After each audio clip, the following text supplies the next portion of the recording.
non-uniform electric field.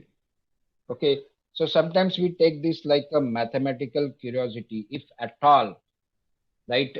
Within this particular dimension, that electric field is not remaining same, right? It is having some non-uniform value, maybe predictable, maybe unpredictable. Like we are having E bar 50 here, and on this side we are having 52. And in that case, what could happen? So we have to take into account what are the dimensions we are looking with, because when we refer to the molecule, right? So let us say take the example of water molecule.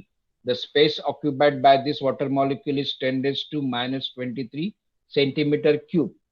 Centimeter because we can easily comprehend, right? Meter cube we cannot see it, because centimeter cube you can take a finger tip, right? Okay, one node of that finger, and you can have that centimeter cube built over there. But it is 10 raised to minus 23. It's very, very small volume. So if at all we want our applied electric to make a change within that dimension, which is a DC, right? Electric field we are talking about, then is there any such possibility? In the case of AC, right? Okay, there is a different question is there, but let us say DC case. So we are going for that mathematical curiosity. So in that case, our F bar at both the ends are different. They are not same. So let us suppose say some E bar is there, then we could have plus or minus D bar on this particular end, right? With that particular original value E bar. So we are looking at this particular net force.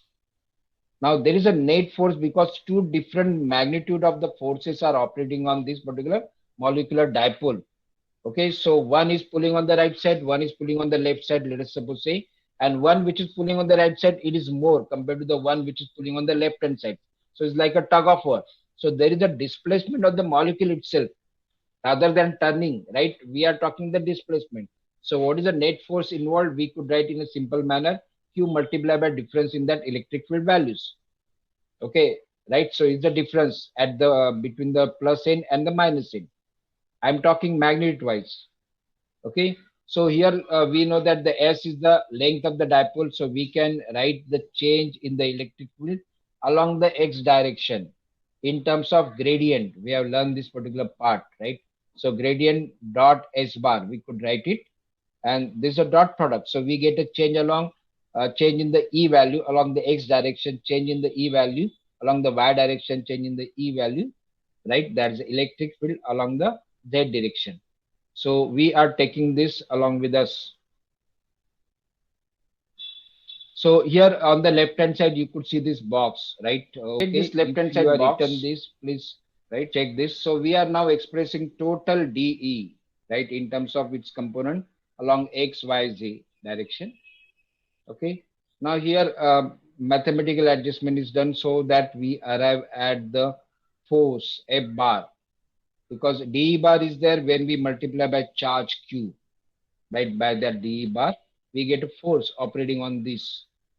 Okay, so now this force is given in terms of P bar dot del operator, and then E bar comes into picture.